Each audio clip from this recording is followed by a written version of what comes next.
Terus kemudian Ustadz ini ada pertanyaan. Nah, ini pertanyaannya Ustadz aslinya ini. Apa? Nah, itu tadi pertanyaannya. Ini pertanyaan yang dari pemirsa ini juga pengertian dari sabilillah. Nah, itu. Oh iya, Ini pemirsa ini pertanyaannya seperti ini, Ustaz. Yang dimaksud sabilillah itu apa? Iya, iya. Apa sabilillah itu perang? Karena Iya. kan sabilillah itu banyak yang ini sampai netizen ini pemirsa ini bertanya juga. Sabilillah itu perang, orang yang perang. Oh, Seperti itu. Atau mungkin gini, Ustaz. Maksud dari sabilillah itu apa? Pengertiannya itu. Iya, iya. Kalau sabilillah dalam pengertian secara bahasa, tentu sabilillah itu artinya jalan kebaikan, artinya jalan-jalan yang menuju Allah. Setiap bentuk perbuatan yang ditujukan untuk meraih ridho Allah, maka masuk dalam kerangka sabilillah secara bahasa. Seperti itu. Kalau dalam tataran praktisnya, sabilillah itu apa sebetulnya interpretasi yang benar? Kalau berbicara itu sebetulnya ada perbedaan yang cukup tajam di antara ulama. Tetapi mayoritas ulama mengarahkan sabilillah itu dilokalisir kepada makna sempit, yaitu adalah kegiatan berperang. Jadi berperang atau orang-orang yang berjuang membela agama Allah dengan tanpa ada bayaran, jadi secara sukarelawan. Itu menurut mayoritas ulama. Sementara menurut sebagian ulama, sabilillah itu tak jauh beda dari pengertian secara etimologinya tadi, secara bahasanya tadi, yaitu apa? Setiap bentuk kegiatan atau badan gitu yang di situ dilakukan untuk meraih ridho Allah. Jadi pendek kata, sabilillah itu sifatnya umum. Artinya segala bentuk kegiatan atau bentuk badan atau apapun yang ditujukan untuk memberikan kesejahteraan kepada orang muslim. Seperti misalkan membangun masjid, kemudian membangun madrasah dan lain sebagainya. Kira-kira seperti itu. Itu menurut segelintir ulama. Seperti itu. Jadi sabilillah itu tidak hanya mulu-mulu ke perang ya Ustaz ya.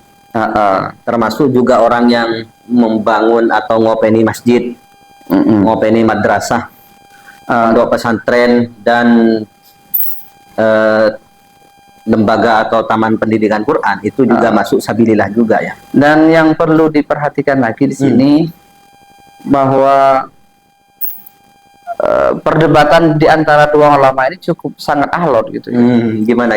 Katakanlah ada ulama dari mazhab Syafi'i namanya Abu Fadl kalau tak salah. Dalam kitab Mauhibatul Dzil Fadlnya, dia melakukan pelacakan, katakan cross check gitu.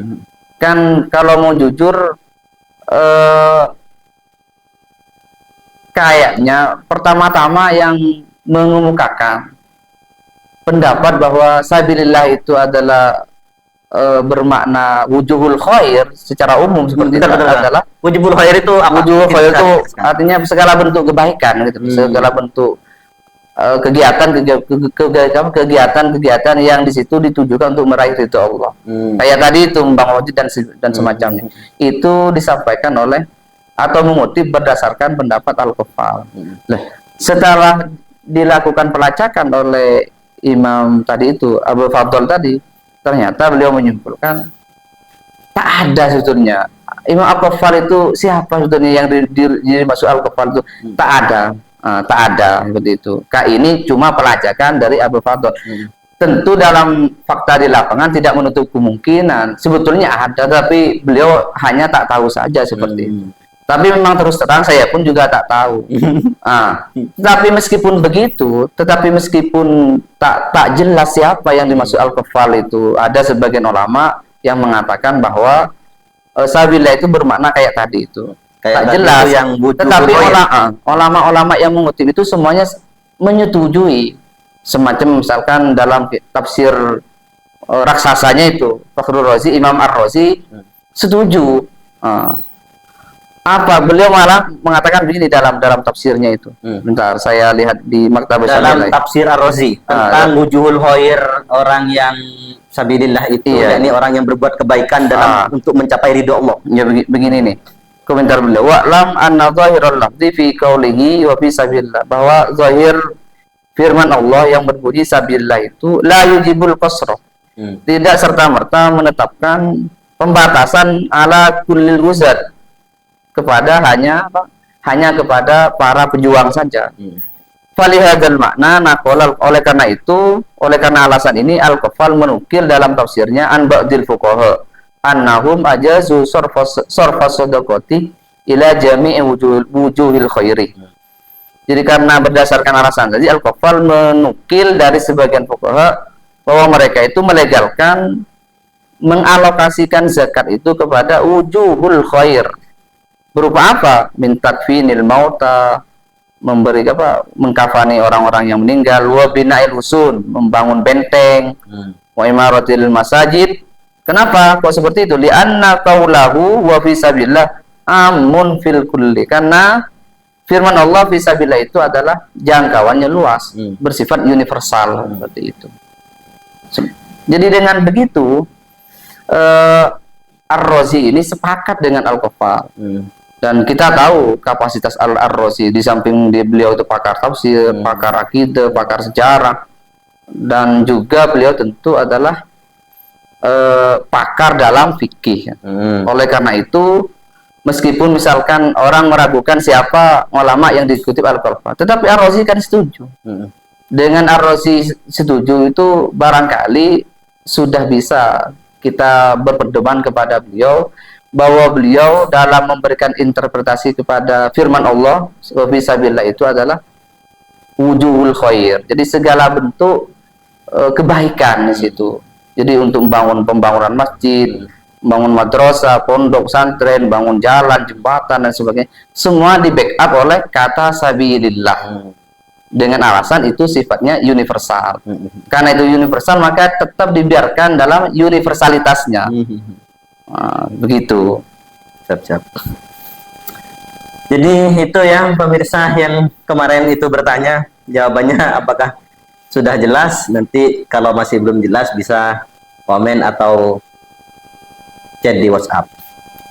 Kemudian ini Ustaz, pertanyaan lagi. Kan banyak itu orang berzakat ke pengurus masjid, kiai, yayasan, ustadz, kiai, dan semacamnya lah. Nah itu kalau mengutip pendapat yang sabilillah itu adalah orang yang wujuhul khair, apakah itu Masuk enggak gitu ya? ya masuk benda gitu? Gitu ya. Ya.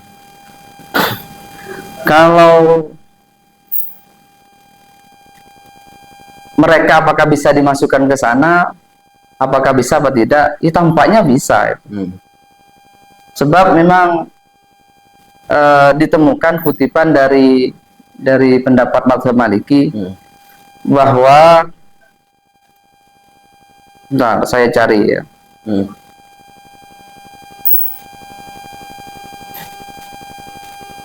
Yang dimaksud sabil khair itu memang bisa memasukkan para tulabul ilmi segala macam itu.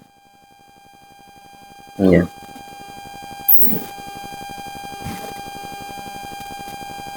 Iya, memang betul. Ada kutipan dari dalam kitab Jawahirul Bukhari.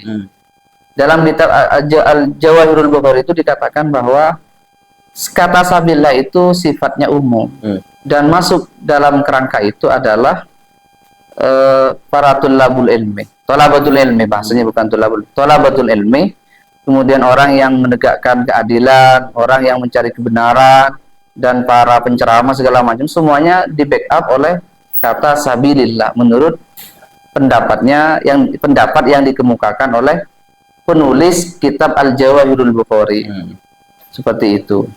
Dengan begitu bisa. Akan tetapi jika kita melihat dalam kitab-kitab itu, ulama yang melegalkan seorang guru menerima zakat itu hanyalah mazhab Maliki itu, mazhab Maliki yang tegas itu loh maksudnya. Sementara kalau kita melacak dalam kitab-kitab Maliki itu, ternyata yang boleh diserahkan kepada apa namanya kepada guru itu bukan atas nama bukan atas nama sabilillahnya. Karena maaf ya, bukan zakat fitrah itu maksudnya. Sebab zakat fitrah itu ada sasaran khususnya seperti yang saya paparkan di awal. Mazhab Maliki mengatakan bahwa zakat fitrah itu alokasinya jelas, yaitu kepada fuqara dan masakin. Jadi kalau guru, ustadz dan lain sebagainya itu tidak miskin, tidak bisa kalau kita berkaca kepada pendapat Maliki tadi seperti itu menurut mazhab Maliki. Tapi kalau kita melihat pada pernyataan yang dikutip Al-Qafal, yang diiyakan oleh Ar-Razi, kemudian Fakhrul Razi juga, kemudian penulis kitab Mau'izatul Mukminin, segala macam itu tampaknya bisa seperti itu. Karena mereka memberikan penjelasan bahwa kata sabilillah di situ adalah sifatnya umum. Di sini ada ya, kutipan dari kitab Mau'izatul Mukminin. Malah beliau di sini sedikit menantang ya. Coba beliau di sini ini mana? Gimana Ustaz? Wala yaqdiru ahadun, dan tak ada seorang pun yang sanggup ayatiya binasin min kitabin aw sunnatin, tak akan ada seorang pun yang mampu mengemukakan nas dari kitab, dari Al-Qur'an maupun hadis, an-nasabilillah wa al-infaqu alal mujahidin duna wairihim, bahwa sabilillah itu hanya memuat al-mujahidin dalam kerangka orang-orang yang memerangi orang-orang kafir, tidak masukkan yang lain. Itu tidak mungkin bisa itu. Artinya sekali lagi penulis kitab Mau'izatul Mukminin itu menantang orang-orang yang mengkhususkan sabilillah itu adalah untuk huzat, orang-orang yang berjuang berperang di jalan Allah. Maka itu tidak ada hujah sebetulnya. Tidak ada hujah baik Al-Quran maupun hadis ya, yang mengkhususkan kepada perang saja. Illa min asarin mauqufatin ala salaf, kecuali hanya bersandar kepada atau mentok di penjelasan ulama-ulama salaf. Adapun hadis dan Al-Qur'annya tak ada. Mimma laysa bihujjatin wala qadhi'in. Nah, sekarang kata beliau, wa qad taqarrara annal am yajibu ibqa'u ala umumihi. Dan sudah menjadi ketetapan umum bahwa yang namanya nas yang am itu akan tetap dibiarkan dalam keumumannya, dalam universalitasnya, hatta yarida ma yukhassis, sampai datang sesuatu yang melokalisir atau mentaksis keumumannya. Dan ternyata tidak ada wa id la mukhassisu fa huwa amun fi kulli ma yutaqarrabu bihi ila Allah. Berhubung tidak ada mukhassis, artinya di lapangan tidak ada dalil yang mentaksis keumuman firman Allah tadi, fahuwa amun, maka tetap dia itu dibiarkan dalam keumumannya. Dalam apa? Fi kulli ma yutaqarrabu bihi ila Allah, sesuatu yang dibuat untuk mendekatkan kepada Allah, wa yu'ayyidu dinahu, dan apa-apa yang menguatkan kepada agama Allah, wa syar'i, dan syariatnya Allah, kabina'i madrasatin wa syira'i kutubin lil ulama, kemudian wa i'anatin fi masyru'in khairin, dan seterusnya seperti itu. Jadi pendek kata, penulis kitab Mau'izatul Mukminin ini memang bukan hanya setuju terhadap kutipan Al-Qafal, tetapi justru menantang, menyanggah kepada ulama mayoritas yang melokalisir makna sabilillah itu pada kegiatan kemiliteran saja. Jadi maksudnya imam yang sampean kutip itu tadi menantang ulama yang mengatakan bahwa sabilillah itu hanya khusus pada perang. Itu kok bisa seperti itu? Itu tak ada dalilnya katanya. Tak ada dalilnya dari Quran maupun hadis. Itu hanya sampai pada asar dari ulama salaf. Artinya bukan hadis, bukan Al-Quran. Karena itu hanya asar dari ulama salaf, ya masih bisa masih ada peluang untuk di-erot atau di otak-atik seperti itu, di counter seperti itu, dibantah maksudnya begitu. Oleh karena itu, karena ini adalah ranah khilafiyah, maka kita akhirnya harus kembali kepada kaidah umum itu, la yungkaru al-mukhtalafu alaih. Karena di samping memang realitanya di masyarakat kita itu banyak orang-orang berzakat kepada kiai, ke ustadz dan sebagainya, maka biarkan saja itu, karena tak boleh disalahkan. Kenapa? Karena masih ada ulama yang membackup hal itu, dan ulamanya bukan tanggung-tanggung, ulama-ulama yang top. Itu ulama yang membackup itu Syafi'iyah atau Malikiyah? Dari Syafi'iyah itu ada, kalau dari Malikiyah itu kan mengkhususkan dari zakat jorok, artinya kalau beratasnamakan zakat fitrah tak boleh. Kalau berangkat dari pendekatan ulama Malikiyah. Kalau dari Syafi'iyah boleh dengan pendekatan sabilillah itu jangkauannya umum. Dan berhubung tak ada hadis atau penjelasan yang lain yang mentaksis keumuman firman Allah sabilillah itu, maka dia tetap dibiarkan dalam keuniversalannya yang terarah kepada wujuhul khair. Seperti itu. Siap. Nah, sudah jelas Ustaz. Dan yang menarik di sini ada lagi ya? Siap. Dipaparkan oleh Al-Qaradawi. Al-Qaradawi itu sepakat dengan pendapat yang ulama tadi, yang bahwa sabilillah itu memang harus dilokalisir kepada makna al-ghuzat itu. Dilokalisir ke sana. Karena diawali dengan adat hasr yang innama itu kan hanya itu. Kalau sabilillah itu dibiarkan umum, apa faedahnya? Seperti itu logika yang dikemukakan oleh Al-Qaradawi. Oleh karena itu al-ghuzat sabilillah itu memang harus sifatnya spesifik begitu. Yaitu terarah kepada al-ghuzat. Tetapi Al-Qaradawi tidak membatasi pada perang secara sempit, tetapi mengatakan perang secara umum seperti itu. Yang namanya bentuk perang itu ya perang pemikiran, perang ekonomi, perang itu segala macam itu masuk ke sana.